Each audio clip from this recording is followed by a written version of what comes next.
Okay everyone, this is one of those times where I really do not like being correct. So to begin, a month ago I said this. Now I'm not saying that this is the end of the world, but I am saying this has got the potential to do serious damage. There's a reason why. Because World of Warcraft is about to get its best chance ever, and right as it has that chance, they fired the people who could capitalize on it. Very unfortunately, that has come to pass.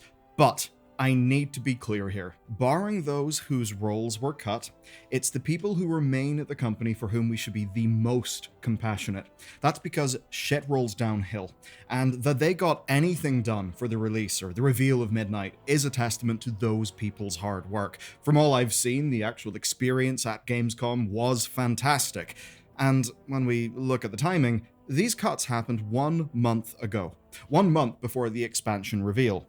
Can you imagine the chaos? So I'll just say, if you're angry at the people doing the work, I think your anger is misplaced. And now that that line in the sand has been drawn, let's get stuck into things.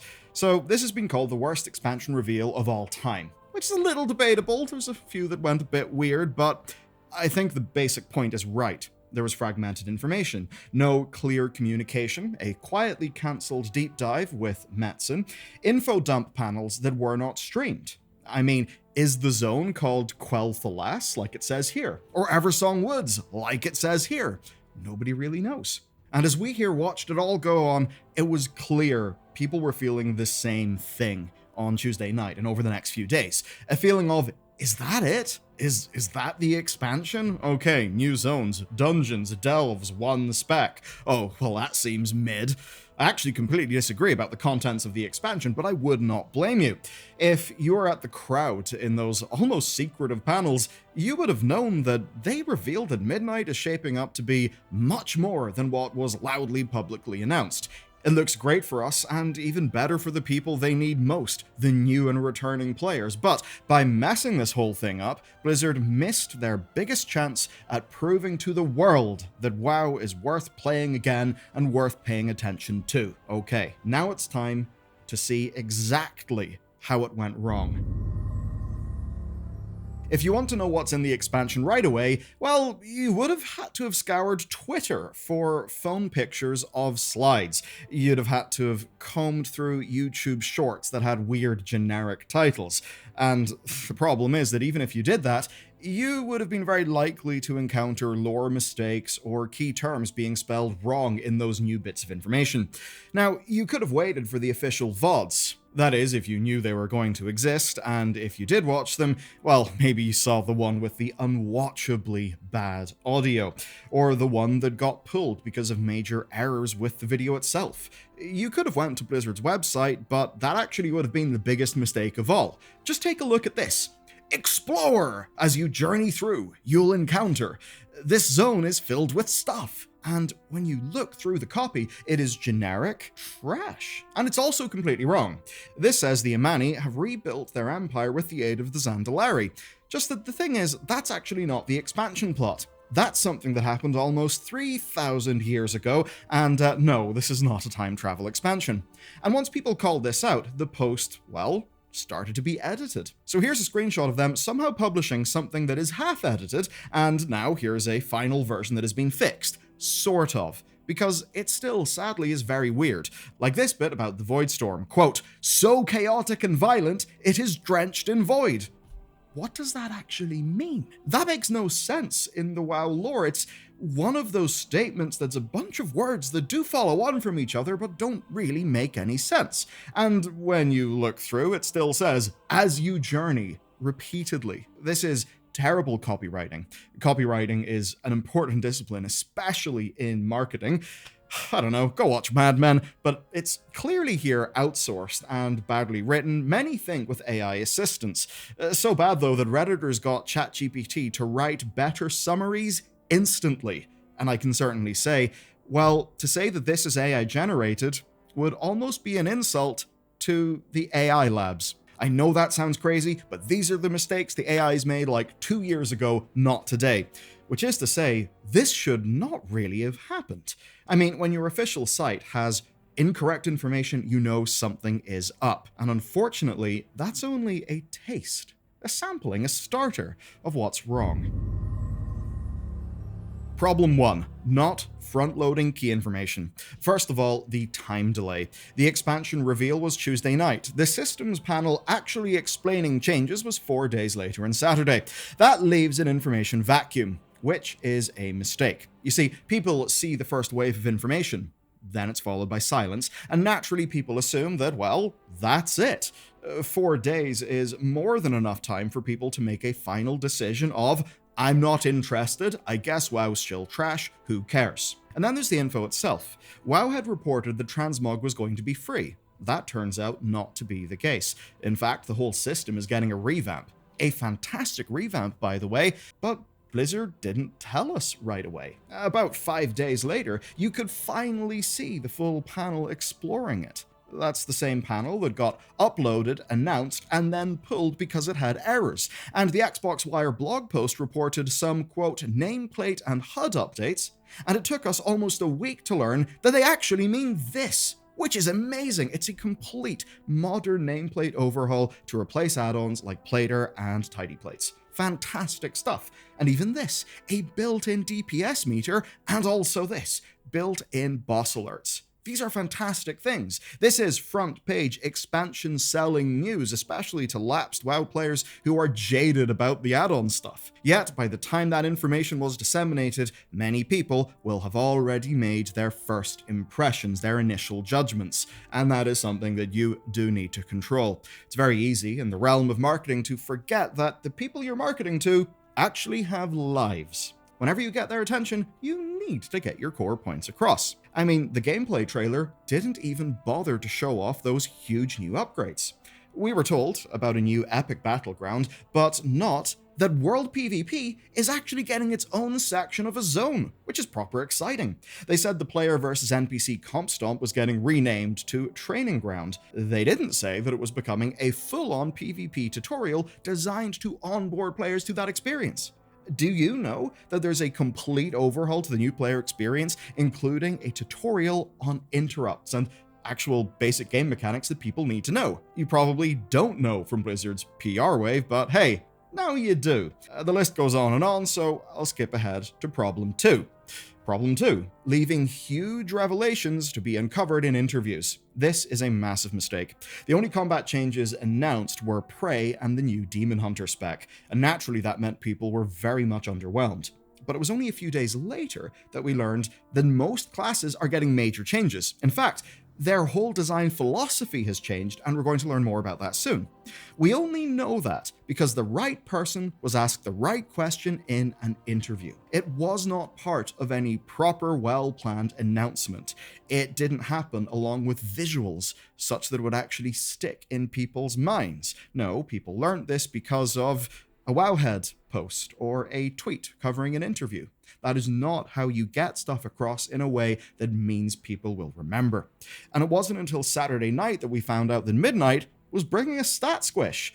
Now, it's not expansion selling news, but it is a huge bit of news for players. Problem 3 then, not having first-party sources. By not being a reliable fixed source of information, Blizzard opened the door to a very bad experience. They fumbled the front-loading first. That cuts off the less interested players. You know, arguably the most important thing this week. But then dedicated players had a bad experience next, not even being able to find information, having to scrub through YouTube shorts.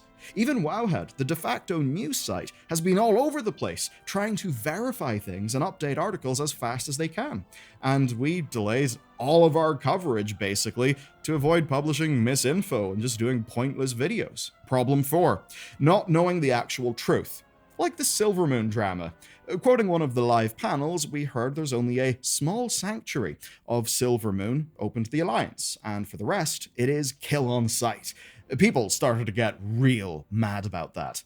I actually thought it kinda sounded fun, but hey, whatever. That's not the point. The point is, there was a lot of confusion and anger.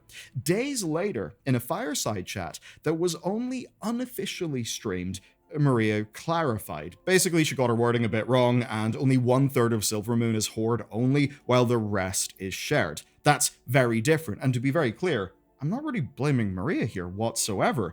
I'm not going to begrudge someone for getting a detail wrong in a game that's this big. It can literally just be that a phrase came out wrong, and frankly, whenever your overall communication strategy is so bad that it actually hinges on stuff like this, a developer happening to get absolutely everything perfectly right, well, that's just bad strategy. And I want you to think about it in a little bit of a different way. Blizzard sent their design director out to an announcement and a wave of interviews, and she didn't have all the correct information that she needed. That is a serious process issue. And it may sound kind of wild to you, but you have to remember, Maria is probably right now working on The Last Titan, and perhaps even working on the patches for The Last Titan. These people have so much stuff crammed in their head. Now, the other thing is obvious confusion. In the press kit, the zone description says Eversong Woods, but in the shorts and some text, it's called Quel'Thalas. In interviews, devs call it Eversong Woods. Which is it? I can't tell you for sure, and by itself, that's not a big deal. But it does prove that different departments have different information, or just, look, we're all WoW players. Most of us would understand what you mean when you say any of those words, but if you're going to have a coordinated communication strategy, then you settle on the words that you use for things. And to me, this shows that there was not a well-coordinated communication strategy. And look, there's a lot more that I could say in this, but I don't want to waste your time. I imagine I've at least shown how there was a lot of messy stuff here and how the Gamescom thing didn't really seem to work out. But I started this video with a quote from a video we did a month ago. And that's because what's actually important is figuring out why this happened. So, this isn't Xbox skimping on marketing spend. I mean, they paid for the opening night live slot, and we know that those are serious money. They have a huge area at Gamescom, with tons of creators for the event. The cinematic even had a special edit for the stage, which was really cool, by the way. Most people there say it was an excellent event, and actually, that it was ran really well. So, the people actually doing Gamescom absolutely seem to have aced it. They were able to stream all of those creator events, so they, did have an internet connection. Why were the panels not streamed? Not exactly sure. They had setups to record those panels, so why were the VODs messy in how they came out? Hard to know, and it kind of suggests this might be something else. Now, the obvious first thing is that something quite simply went wrong. As an example, a deep dive with Metzen on the schedule just vanished overnight. And I don't think it's really worth reading into that specifically. That could be any number of things, including personal things, so I think it would be quite irresponsible to start speculating and heaping on pressure for just that. But mistakes in changing plans are one thing. The other thing is how you triage changing plans, and it seems to me there's a resourcing issue. It is a shame that they fired the one team literally perfect for this. Now, we know that Microsoft laid off 9,000 staff earlier. Well, they've laid off many more staff actually this year, but the most recent layoffs, just over a month ago, were 9,000 staff. And up to half of those were from Xbox, which does include Blizzard. And we know that at least the social media team based in NA, that they were axed. We know that the publishing wing and quite a lot of other non-sort of core development, but very, very important departments were cut and hit very heavily. Now, they were the ones who used to pump out the viral shorts and create the infographics, and they did a fantastic job in communicating Blizzard's core messages. Now, they were then replaced by an outsourced team, one that obviously does not understand the game. And I'm happy enough to say that because look at some of the 11.2 communications, how poorly written those were, just like this, how for Mists of Pandaria they got key things wrong, like literally saying that Pandaria is the Timeless Isle. Lots of bizarre stuff that an internal Blizzard team would just not get wrong. And this does explain the one showcasing of the Devourer spec, ignoring the juicy bits. It's as if it was done by people who don't know what players would actually be excited about. It would have been great to tell people that it's got a melee hybrid build and it's got new hero talents. There's more as well. It's why the one that quotes all the wrong info about Silvermoon is still up, and why there's nothing new or interesting. No rapid clarifications, no new infographics. The part that sticks with me the most is the VODs going up completely busted. Whoever's on their end is either not equipped or was simply rushed. And it's not really their fault, it's the situation they were put in. Blizzard had a fantastic social media team who were doing some of their best work at the time Microsoft got rid of them, which I must remind you was like 4 weeks, 5 weeks away from this expansion reveal. There pretty much couldn't have been a worse time to axe that team.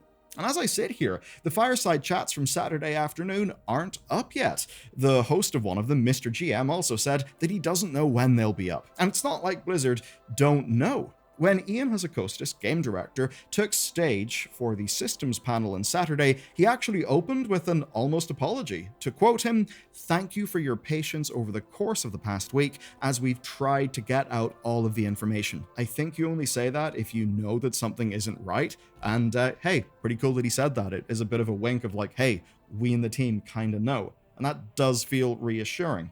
So they see what's going on, I think. But they're obviously busy with all of their own commitments. I mean, I can imagine there are some strongly worded Slack messages and internal emails flying around the place. Whenever something ends up as bungled as this, it's always a bit of a mess internally in companies, and I'd certainly say I don't have much faith that the breakdown of why these things went wrong will be that helpful. I just don't believe it. It's abundantly clear those making the resourcing decisions just don't really have a clue.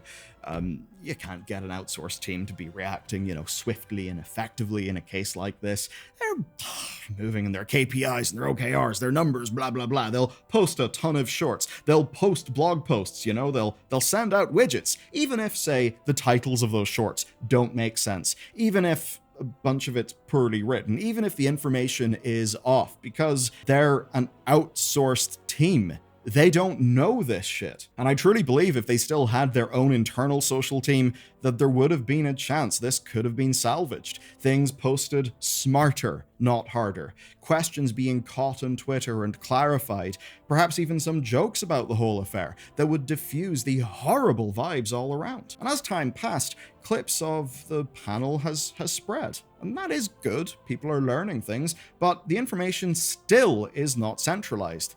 At least it's out there. Some people have stopped dooming, and the expansion looks a lot better than it did on Tuesday night. Seriously.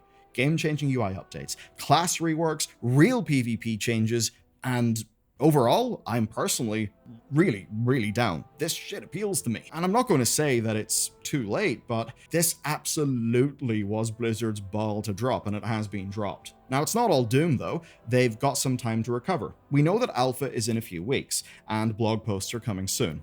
Now, that does not change the fact that we saw this coming. We knew that these layoffs were going to be a problem. That's why, a month ago, in our video covering this, we quite literally said, wow, this seems poorly timed. Wouldn't it be a shame if the reveal of your new expansion was perhaps somehow torpedoed by making these cuts? I don't like being right and things like this. I would far rather have everyone be properly excited for midnight and just get to talk about the game. But obviously, the morons from the enterprise software as a service company known as Microsoft don't really understand these things.